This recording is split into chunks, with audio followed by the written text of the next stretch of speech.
በስመ አብ ወወልድ ወመንፈስ ቅዱስ አሐዱ አምላክ አሜን። የተወዳችሁ የተባረካችሁ በክርስቶስ ሰማያዊ በሆነ ስፍራ መንፈሳዊ በሆነ በረከት የተባረካችሁ ብዙ ምሕረት፣ ጸጋ፣ በጎነት ያደላችሁ ከሰማያት የወረደ ከእናታችን ከእመቤታችን ተወልዶ መስቀል ላይ ዕዳ ሲከፍል ዕዳ የተከፈለለት የዳነ ሕዝብ ያደረጋችሁ ሀብተ ወልድ ስመ ክርስትናን የሰጠን መንፈስ ቅዱስ ያተመን የዘላለም ተስፋ ባለቤቶች ያደረጋችሁላችሁ እንደምን ቆያችሁ? ሁሉን የሚችል አምላክ ጌታ ስሙ የተወደደ የተመሰገነ ይሁን። የእግዚአብሔር ልጆች እንግዲህ እርሱ ላይ እንዳያችሁት ምን ነው አንዳንዴ በእኔ ላይ ይበረታል የምንል ሰዎች አለንና የእግዚአብሔር ቃል ፈጽሞ እኛ በማናስበው መንገድ ለዚህ ጥያቄያችን መልስ ሊሰጠን ዛሬ እግዚአብሔር ፈቃድ ነው። መጽሐፍ ቅዱስ መጽሐፈ ሳሙኤል ቀዳማዊ ምዕራፍ 16 ቁጥር 11 ላይ ስለ እሴይ ልጅ ስለ ዳዊት መቀባት በጻፈበት መልእክት ላይ ሌላ ልጅ የለህም ብሎ ጠይቆት ነበር። ሌሎቹ እነ ኤልያብ በፊቱ ካለፉ በኋላ የእግዚአብሔር ዘይት እና አሜናዳብንም ኤልያብም ካሳለፈ በኋላ የእግዚአብሔር ዘይት ግን አልታዘዘም ለመቀባት ማለት ነውና ከዛ ወደ ዳዊት መልእክት እንዲላክ አደረገ። እንደዚህ ይላል፣ እንዲህም ሆነ ይላል አንደኛ ሳሙኤል ቀዳማዊ ምዕራፍ 16 ቁጥር 6 ጀምሮ በእውነት እግዚአብሔር የሚቀባው በፊቱ ነውን አለ። እግዚአብሔር የሚቀባው በፊቱ ነው አለ። እግዚአብሔር ግን ሳሙኤልን ፊቱን የቁመቱን ዘለግታ አቴ ሰው እንደ እግዚአብሔር አያይምና ናኩት። ሰው ፊትን ያያል፣ እግዚአብሔር ግን ልብን ያያል አለው። እሴይም አቢናዳብን ጠርቶ በሳሙኤል ፊት አሳለፈው፣ እርሱም ይህን ደግሞ እግዚአብሔር አልመረጠውም አለ። እሴይም ሳማን አሳለፈው፣ እርሱም ይህን ደግሞ እግዚአብሔር አልመረጠውም አለ። እሴይ ከልጆቹ ሰባቱን በሳሙኤል ፊት አሳለፋቸው። ሳሙኤልም እሴይን እግዚአብሔር እነዚህን አልመረጠም አለው። እንግዲህ ሰባቱ ልጆቹ በዘይቱ ፊት ማለፋቸው እንደሰማችሁት እናያለን። ሳሙኤልም እሴይን የቀረ ሌላ ልጅ አለህን አለው። እርሱም ታናሹ ገና ቀርቷል፣ እንሆ በጎችን ይጠብቃል አለ። ሳሙኤልም እሴይን እርሱ እስኪመጣ ድረስ እንጠብቃለን፣ ልክ አስመጣው አለው። ልኮም አስመጣው። እርሱም ቀይ፣ ዓይኑም የተዋበ መልኩም ያማረ ነበር። እግዚአብሔር ይህን ተነስተህ ቅባው አለው። እንዳያችሁት ሰባት ልጆች በሳሙኤል ፊት አልፈዋል። ሰባቱ የእሴይ ልጆች እግዚአብሔር ጥሪ አልመጣላቸውም። ቅባቱ እስራኤልን እንዲመሩና እግዚአብሔርን ሀሳብ እንዲሸከሙ የመጣ ነበር ያ የሳሙኤል ዘይትና ያለፉትን ሁሉ አልፎ ግን ይሄኛው ትንሹ ሲመጣ ስለ ትንሹ የተጻፈው ከሌሎች በጣም የተለየ ነው። እንደሰማችሁት እጅግ የተዋበ ቀይ፣ ዓይኖቹም ያማሩ ነበሩ ብሎ ውበቱን ያደንቃል። እና ሌሎች ውበት ግን ነበራቸው እኮ። ለኤልያብ ቁመተ ለግላጋ ነበር። እኒህ ኤልያብም የእሴይ ልጆች ናቸው። መቼም የዳዊት ልጆች የዳዊት ወንድሞች ሆነው ቁመተ ለግላጎች አይነ ግቦች መሆናቸው አይቀርም። ግን ለምንድን ነው ስለነሱ ያልተጻፈው? ለምንድን ነው ዳዊት ከሁሉ በተለየ እጅግ የተዋበ ሰው መሆኑ የተገለጠው? ከየት መጣ ይሄ ውበት የሚለውን እንድናስብ ያደርገናል። ዳዊት በቤተልሔም ተራሮች የሚውል ሰው ነው። ትንሽ ልጅ ነው። በአስራዎቹ ዕድሜ ውስጥ ያለ ወጣት ነው። በገናን ይዞ የሚያመሰግን ነው። ብዙ ጊዜውን በምስጋና ያሳልፋል። ከአንደበቱ መዝሙር ጠፍቶ አያውቅም። ዘምር ዘምር ይለዋል። ዘምር ዘምር የሚለው ሰው ታውቃላችሁ? በሄደበት እያንገራገረ የሚውል ወይም ስታንጎራጉር፣ ስትጠርግ፣ ስትወለውል፣ ስትሰራ፣ ስትሄድ፣ ስትነዳ እየዘመረች የምትሄድ ወይም እየዘመረ የሚሄድ ሰው አይታችሁ ከሆነ በሕይወት ዘመኑ በጣም እድለኛ ሰው ነው። ዳዊት በሄደበት የሚዘምር ነው። አትረብሽ ጸጥ ብለተኛ የሚባለም አይነት ልጅ ሳይሆን አይቀርም ከመዘመሩ የተነሳ። መቼም ከዚህ ጋር እንዳተገናኙብኝ እኔ ግን በልጅነቴ ትምህርት ቤት ሰንበት ቤት እየሄድኩኝ ወልቂጤ ማርያም ከጀርባ ፀሐዩ በጣም ብርቱ ነው፣ ኃይለኛ ሞቅ ያለ ሎላንድ አካባቢ ነው ወልቂጤና ከጀርባ በኩል ጫካዎች አሉ። በጫካው በሰንሰል ውስጥ ነው የሚሄደው። ለምን ቅዝቃዜ ስለማገኝ ታክሲ ምናምንም አልነበረም ያኔ። ሰፈሬ ከላይ ነው።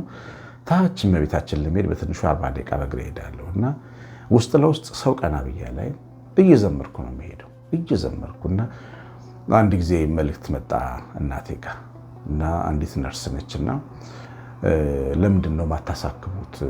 መታከም እኮ ይችላል ትላታለች እናቴ። ምን ሆነ? ማንን ነው? ልጆትን እና ብቻውን እኮ እየለፈለፈ ነው የሚሄደው እናቴ። እኔ እብድ መሆኔን አታውቅም። እኔ አእምሮ በሽተኛ መሆኔን አታውቅም።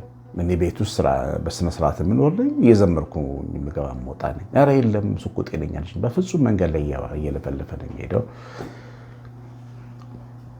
ይሏታል። እና ያው ስመጣ ጠየቀችኝ። ምንድን ነው እንደዚህ የሚለው? ብቻህን ታወራለህ እንዴ ስትለኝ፣ አይ ብቻዬን አላወራም፣ ግን ብቻዬን ስሄድ እዘምራለሁ አልኳት። ሳቀችና እሱን አይተው ነው ማለት ነው ብላ ያው አለፈች። ሰው እንደ እብድ እስኪቆጠር ድረስ የሚዘምር ሰው፣ ለዚህ የተጠራ ሰው ይኖራል። ዳዊት እንደዛ ነው። ግን ዳዊት ችግር የለበትም ግን ማለት አይደለም። ዳዊት ምነው እኔ ብቻ እንዲል የሚያደርግ መገለል የደረሰበት ልጅ መሆኑን እንዲሁ ካጠረው አያስታውቅም። ንጉሥ እንዲሆን ልጆችን አምጣና ቀባ ሲባል ዳዊት እኮ ሴት አይደለም ወንድ ነው። ወንድ ልጆቹን 7ቱን በሳሙኤል ፊት ሲያቆም ዳዊትን ግን አላቆመው። በቃ ዝም ብሎ እሺ የሚል ልጅ፣ ላገኘው ሰው እሺ የሚል የሚታዘዝ ቅን ልብ ያለው፣ ያገኘው የሚልከው ያገኘው የሚያዘው ሰው አለ አይደል? በዚህ ምክንያት ቤተሰቡን በጣም ብዙ ጫና የሚያደርግበት ልጅ አለ እና ሌሎቹ ልጆች እያጠኑ እሷ ምትሰራለች ቤት ውስጥ ሁሌ እሺ ስለምትል፣ ሌሎቹ የተዝናኑ እሷ ግን ምግብ ታበስላለች ወይ እሱ ምግብ ይሰራ ወይ ልብስ ያጥባል። አንዳንድ ልጆች አሉ እንደዚህ ቤተሰባዊ መገለል የሚደርስባቸው አሉ። እና ዳዊት እናት አባቴ ተውኝ እግዚአብሔር ግን ተቀበለኝ ብሎ ዘምሯል። ለምንድን እናት አባቴ ተውኝ ያለው? የመተው ስሜት ነበረው ቤት ውስጥ። ነገር ግን ዳዊት ዘመኑን ያሳለፈው እየተማረረ አይደለም፣ እየዘመረ ነው፣ እያመሰገነ ነው። ዳዊት ቀኑን መብራት ያደረገው ዓመቱን፣ ወራቱን፣ ነገውን፣ ፍጻሜውን ያሳምረው እግዚአብሔርን እያመሰገነ ነው። እያችሁ የዳዊት ምስጋና የእስራኤል መሪ ነው ያደርገው፣ መሪ አደረገው ማለት ነው። የህይወት መሪ እግዚአብሔርን ምን ነው እኔ ላይ ብቻ ከምንል ዝም ብለን ጠዋትና ማታ ከልባችን ማመስገን አለብን። ያለን ነገር ጨክነን ከዚህ ከቁጣችን ጋር ተፋተን ከቅንነት ጋር መጋባት አለብን። ማማረር ቁጣ ነው። ምክንያቶች አሉ። ዳዊትም እኮ ምክንያት አለው። በገናውን ጥሎ ሰብሮ መቀመጥ የሚችልበት ምክንያት አለው። እናት አባት የተወው ልጅ ነው። ግን እሱ በገናውን አነሳ፣ እግዚአብሔርን አመሰገነ እና ሄዶ ግን የእስራኤል ሁሉ ራስ ነው የሆነው። ወንድሞቹ የሚሰግዱለት ነው የሆነው። ህይወት የሚሰግድልሽ እንደሆን ትፈልጋለሽ? መሬት እንድትረዳ ትፈልጋለህ? ወንድሜ ዘምር፣ አመስግን፣ አመስግን። ይገርማቸዋል። አንድ ለቅሶ ቤት ሄድኩና ሰሞኑን ስለ መዝሙር ተነሳ። አሁን አዲስ አበባ ውስጥ ለቅሶ ቤት ውስጥ መዝሙር ይዘመራል በጥሩ ሁኔታ። ክራር እየተመታ እንደ ትልቅ ጉባኤ በቃ ከበሮ ነው የማይመታው ያላየሁት እንጂ ክራር እየተመታ መዝሙር ይዘመራል። በጣም ጥሩ ልምድ ነው እና 4-5 ናቸው፣ ጎልማሶች ናቸው። እነሱ ማለት ተቀምጬ ስለ ምስጋና አነሳና መዝሙር ትችላላችሁ አልኳቸው። ይገርማቸዋል። 5ቱም አንድ ሙሉ መዝሙር አይችሉም። 5ቱም አንደበቴ የሚያወጣ የምስጋና ቅኔ የሚለውን ሙሉ መዘመር አይችሉም። የህዝብ መዝሙሮች አሉ አይደል? ሙሽራዬ፣ አንደበቴ የሚያወጣ እንደ እግዚአብሔር ያለ፣ እነዚህን የመሳሰሉ መዝሙሮች በቃል መያዝ ነበረባቸው። እንደ ቸርነት የሚለውንም መጨረሳችሁ እንጃ። ሰው እግዚአብሔርን ለማመስገን ለእግዚአብሔር ለመዘመር በዚህ ልክ ሳይዘጋጅ እግዚአብሔር የእሱን ችግር እንዲፈታ መፈለጉ ፌር ነው ወይ? እስቲ ንገሩኝ እግዚአብሔር ልጆች።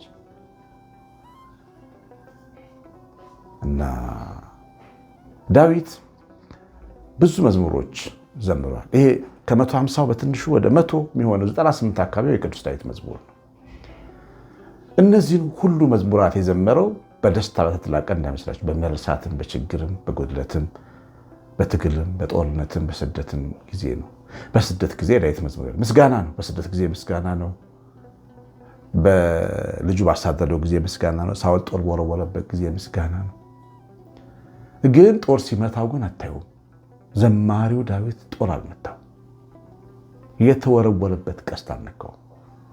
የተነሳበት ጠላት አልቻለው።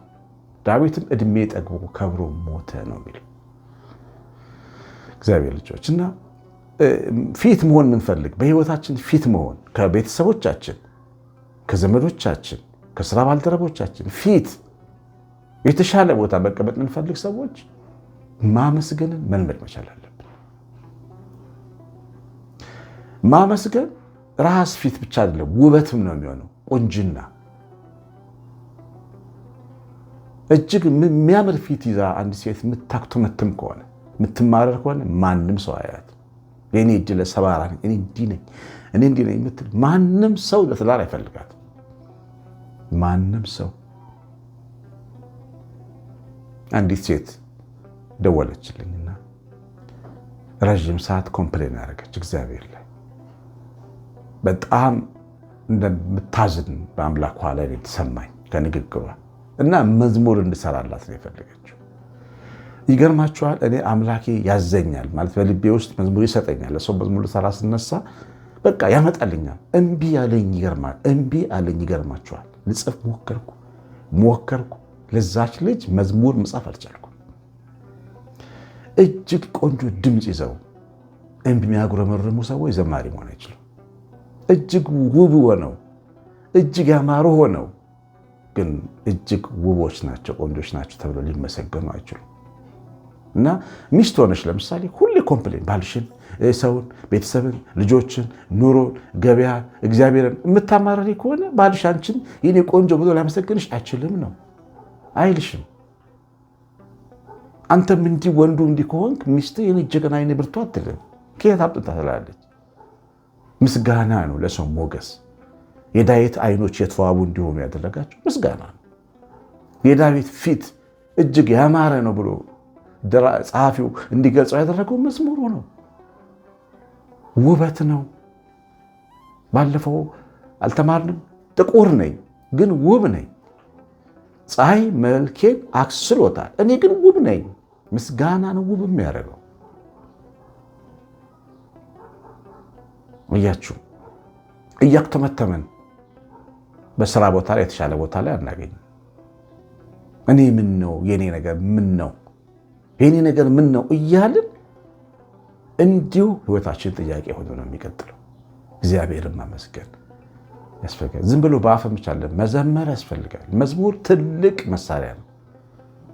ትልቅ መሳሪያ ነው መዝሙር። አንዳንድ ከባባድ ጉዳዮች ሲገጥሙኝ መዝሙር ነው የምዘምረው። ይገርማችኋል፣ እኔ ሲሄድ መንገድ ላይ መዝሙር እየዘመርኩ ነው የሚሄደው። የምስጋና መዝሙር ነው የምዘምረው። ምስጋናው እዛ ጋር ያለውን ግንብ አፍርሶ ይጠብቀኛል። እና ለካ መዝሙር በዚህ ልክ ቀስት ነው። ለካ ምሽግ ማፍረሲያ ጉልበት መዶሻ ነው። ለካ እውነት ነው እኮ የእስራኤል ልጆች የኢያሪኮን ትልቅ ግንብ ሰረገላ የሚሄድበት ግንብ ነው ውፍረቱ። ሰረገላ ከተማውን የሚጠብቁ ጠባቂዎች በሰረገላ ዑደት የሚያደርጉበትን ግንብ መዝሙር ነው ያፈረሰው በ7 ቀን። የምስጋና ድምፅ ለያህዌ ላልና ለነበረ ለሕያው እግዚአብሔር የቀረበ ምስጋና ነው። ግንቡን ድራሹን ያጠፋ ያፈረሰው። ለእስራኤል ለአመስጋኞቹ መንገድ ከፈተላቸው፣ ለባለ ግንቦቹ ግን ሞት መጣባቸው። ቀስት ነው የምንወረውረው ስንዘምር። አያችሁ፣ ምስጋና ነው የምናመጣው። ስናመሰግን የጠላትን ራስ ነው የምንቀጠቅጠው፣ የእባቡንም ራስ ቀጥቅጠን ነው የምንጥለው። መዘመር አምላካችንን በመዘመር በችግሮቻችን ፊት አንዳንዴ አልፈታ ያሉ ነገሮች ቢኖሩ ነገሮቹ በጣም በየጊዜው ቢደጋገሙ ከሆነ ዝም ብላችሁ በሱ ጉዳይ ላይ መዝሙር ዘምሩ። እንዲያርግ ከማለት በቃ የሚረዳኝ አምላኬን አመሰግነዋለሁ እያላችሁ ዘምሩት። እግዚአብሔርን ከልብ ማመስገን ደግሞ የውሸት አይደለም፣ የልብ ታውቃላችሁ። ከፍትፍቱ ፊቱ ነው፣ ከእንጀራው ይልቅ ልቡ ነው የሚታየው። እግዚአብሔርም እንዲህ ነው፣ ልቡን ሰውን ልብ ያ ልቡ ቀልጦ ለእግዚአብሔር በበገና የዘመረው ዳዊትን። በነገራችን ላይ የእሴይ ልጆች ሁሉም ቤተ መቅደስ ይሄዳሉ። ሁሉም ሳሙኤል ሲመጣ መጥተዋል መስዋዕት ሊያስቀርቡ አሜን ይላሉ ካህኑ ሲናገር። አሜን ያሉት ሁሉ ግን ከልባቸው አልነበር። ያኛው ግን እረኛው ግን ከልቡ ነበረ። ሰው በሌለበትም ካህኑ ኤሊ ባልነበረበትም ጊዜ ለእግዚአብሔር ይዘምር ነበር። ስለዚህ የእሱ መንገድ ቀን እሱ ተመረጠ ከሁሉ ይልቅ። ታናሽም ሆኖ ተመረጠ። ታናሽም ሁኚ በውበት ፉንጋም ሁኚ በችሎታ ትንሽም ሁን ምስጋና ታጥቀ ስትወጣ ትመረጣለህ ወንድሜ። ይሄ ነው ህጉ። እግዚአብሔር ሊመሰገን፣ በምስጋና ደግሞ በድል እንራመድ ልንመላለስ ይገባል። የሰማነውን በልቦናችን ጻፍ። የእግዚአብሔር ቸርነት የእናታችን ቤታችን ራሌት በረከት የመላእክት ጥበቃ አብሮን ይሁን። ትምህርቱ ላይ ኮሜንት ስለምታደርጉ ትምህርቱ ላይ ስለምታደርጉ እግዚአብሔር ዘራችሁን ይባርክ። ባለፈው ያልኳቸውን እናቶች አራት ቤተሰቦች ወስደዋል፣ ያገለግሏቸዋል። እግዚአብሔር ዘራችሁን ይባርክ፣ እናንተን ይባርክ። ደግሞ ሌሎችም ትንሽ እየቆየን ደግሞ ብዙ እናቶችን መደገፋለን። በየመሃሉ እያስታወስኳችሁ እያመጣው እናግዛለን። እግዚአብሔር ይባርካችሁ። ቀሲስ አሸናፊ ገብረማርያም ነኝ። ሰላም